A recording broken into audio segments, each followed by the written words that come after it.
na pala ako ng brake pad. Kaya yun ang nangyari.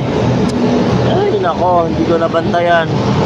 Good morning mga katungaw. Ayusin natin itong motor ko. Titignan ko yung brake pad dito.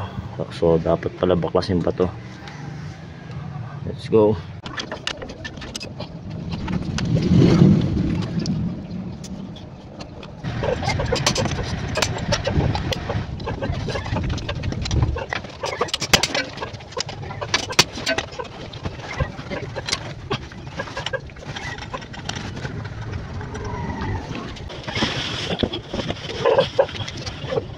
Babaklasin ko to. Kailangan makita yung kung ano yung sukat ng ng brake pad. So let's go. Binaklas ko na to kanina kasi ang hirap. Hindi matatanggal to hanggat hindi nakabaklas yung gulong. So dapat baklasin pala yung gulong, kaya ang daming proseso para matanggal lang tong caliper ba tawag dito. Ano ko caliper? Kailangan baklasin yung gulong para matanggal. Brake pad lang yung papalitan ha. Tayong 12.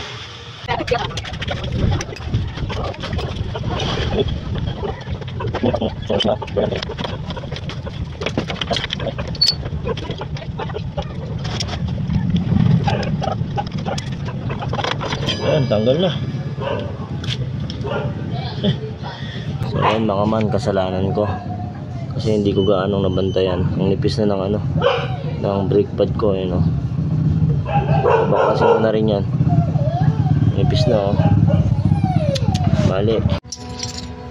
Tanggal na natin yung brake pad. Nipis. Yan. Nipis o.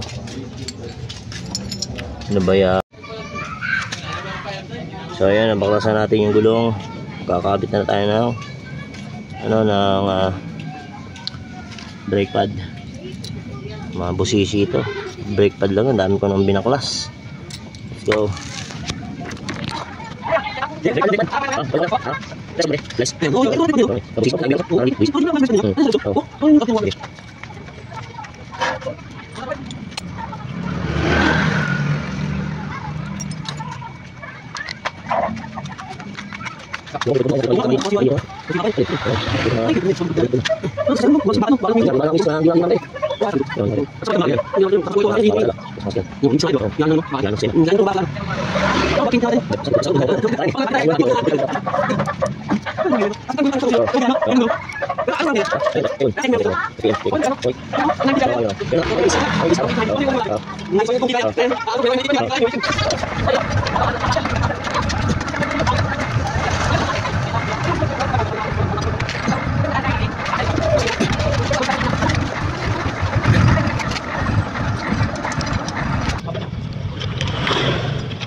Binaklas ko na ito. Ito ang tornilyo nito. Ito tsaka ito. Dami.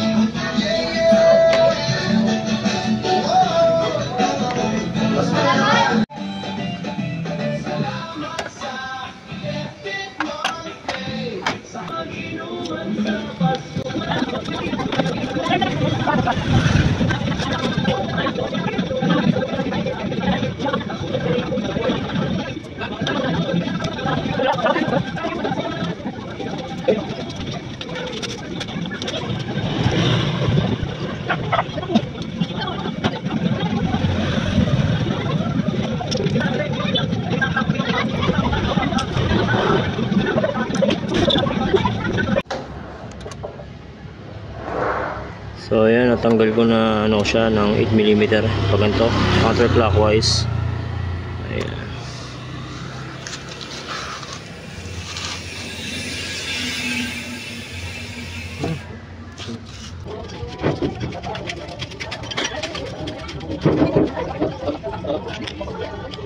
Terima.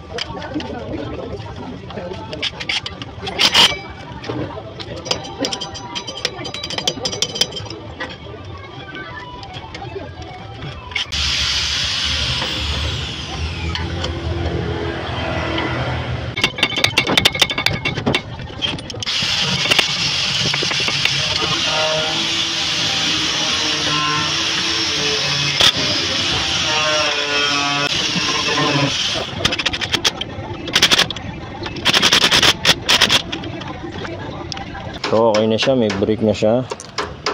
Pinamitan ko lang nito. Ito, nag-searing siya to. So, pinasok ko to dito. Inopen muna to, open muna, tapos pasok dito, sabay na. Hanggang pigay hanggang mapuno yun nandun sa taas, yung caliper sa taas. Ayan. Yung caliper yata tawag dun. Ayun. So, yun na. Alhamdulillah.